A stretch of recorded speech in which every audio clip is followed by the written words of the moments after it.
Welcome is Marcus. I want to start this video series because I know a lot of people are in the exact same situation that I was in and the exact same situation that I am currently.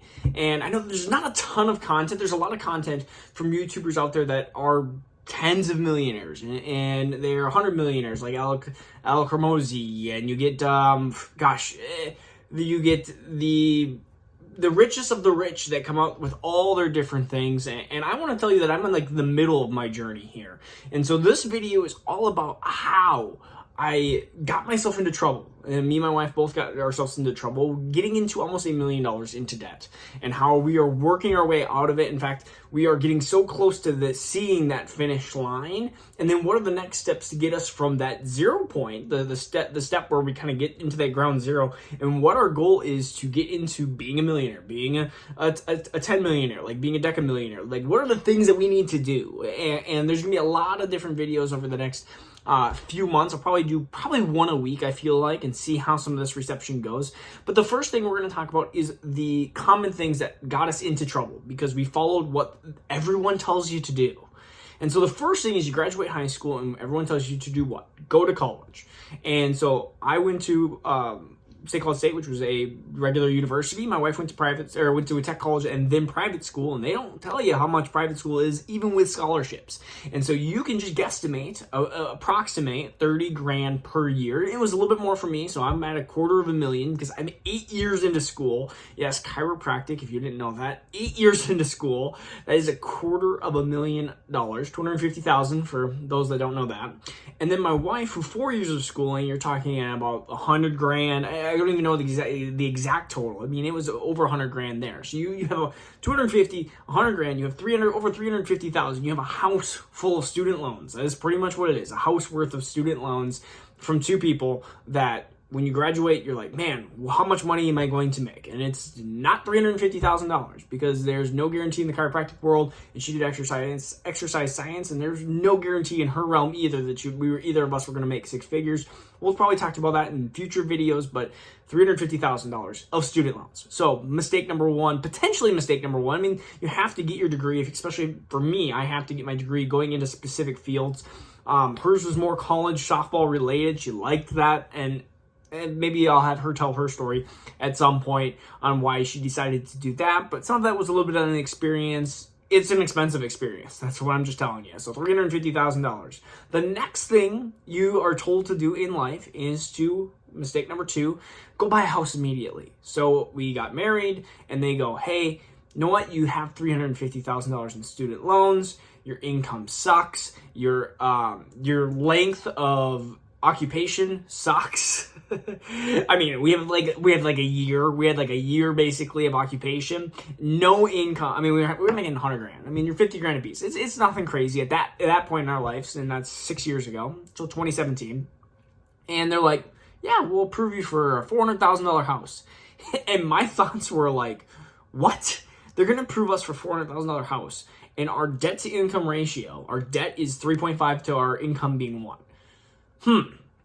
That doesn't make sense. But they're like, oh, you can do income-based repayment, and so you can pay based off of the income that you have, and so your payments on your student loans won't be that much, aka also known as, basically you can just pay a bunch later and just be in student loan trap hell forever.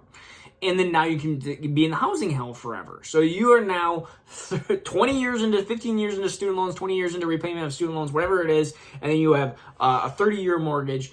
They are teaching you exactly how to be in debt from the age of 26 to 56. And you know what? Maybe you'll even refinance in there too. So guess what? You're basically going to be in the debt for the rest of your life. Wonderful.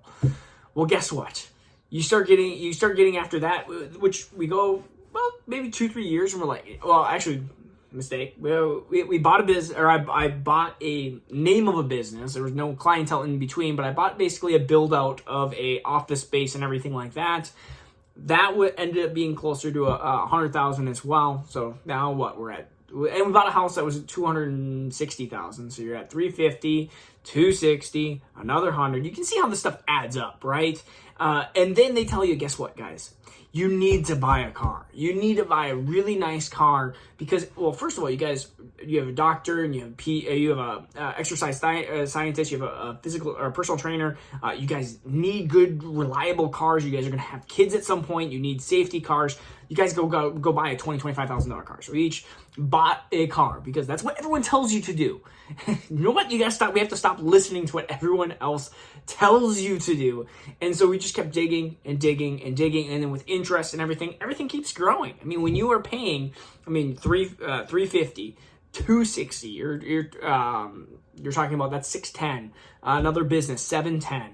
Cars, you're talking about $750. You're talking about over $750,000. And if you pay that out in their full terms, you're well over $1 million into debt. And so that's where we had to draw the line. I was like, I need to stop listening to everybody else. All the people that are in debt and have been in debt forever and are been poor forever and complain about money forever. And I need to start making some changes and stop digging the hole deeper and start switching this debt to income ratio. And so that's what we've done over the last 4 or 5 years is we've really just stopped the halts. And so the biggest advice that I would have to somebody that is a newer doctor or somebody that has just graduated or even somebody that's pre-college, don't necessarily just go to college. That's what my first thing is. Don't just necessarily go to college because everyone else tells you to. There are plenty of service industries out there. In fact, in hindsight, I mean, it's tough going through 8 years of schooling, but service industries make good money. There are people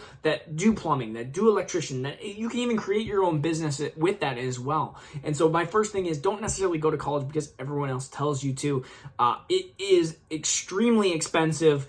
And so think of it as when you're 18 and you're just signing stuff away, you're like, 100 grand, whatever, doesn't matter. But eventually you graduate and go, oh crap, that's right. I got all that 100 grand plus the interest that has been accumulating on some of this stuff. So do not go to college. It would be my thing is unless you are absolutely certain that you want to do that profession and that you're going to graduate. Because there are people that I know that had kids halfway through chiropractic school. That's 6 years. 6 years times 30,000, you're at 180,000, and then they didn't graduate. And so they don't get to make the income. They don't have the studies. And so they're kind of stuck into this no man's, no woman's land of like, I can't make the income I need to. So step one, don't necessarily go to college because everyone else tells you to. Number two, don't buy a house unless you think you can actually afford it. 15 years fixed. That's what most people in the financial realm even say that are I guess intelligent, that don't want you to be in debt forever. Again, be prepared and be ready for it, and buy less than you want, or buy less than you typically want, but more than you need. If that makes sense. Like we have a 3-bedroom house. It's nothing crazy. We'll eventually buy a bigger house. It will be a bigger box to live in. There are friends of ours that originally bought a 2-bedroom house.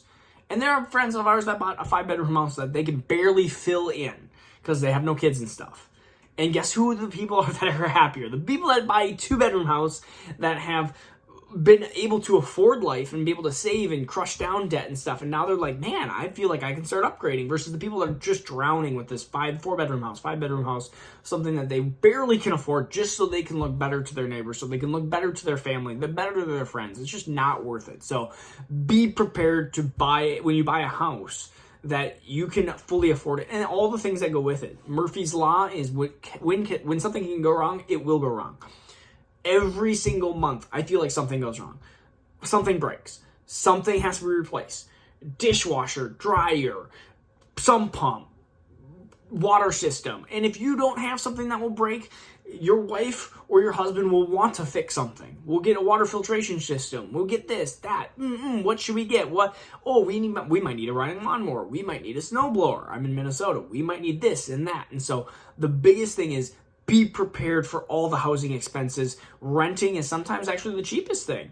There are times I actually miss renting because there is also, it's time consuming to also upkeep everything as well. And so when I rented, I could go home, boom. I could either work more or I could do other things. But when you actually own a house, you have to keep up with it. And there's a lot more to keep up with it. And so that is a huge thing. And so my next thing is cars. I've been somebody that drove crappy cars for, gosh, from the age of 16 to 29, 16 to 30, we'll just say 16, yeah, 16 to 29, 16 to 29. And so I know that it's nice to have a good, reliable car, but I would go cheap. I know that it's hard time right now, but I still would try to be debt adverse if you are trying to pay down debt and everything like that, because my car payment, or I don't have a car payment right now because I paid off the car, but which we'll talk about in a future video. But if I had a car payment, it would be more than me actually going through these beater cars every 2 years. And so again, I try to be minimalist until we get through some of this debt. So that's how we got ourselves into trouble. Now it's about how do we get out of trouble, which is going to be the next couple of videos. I'll probably do a video once a week on how we go from, man, $750,000 in debt, more than $1 million when you count having to pay back interest, to how do we get back over 5 years? How do we get to this point of getting closer to zero?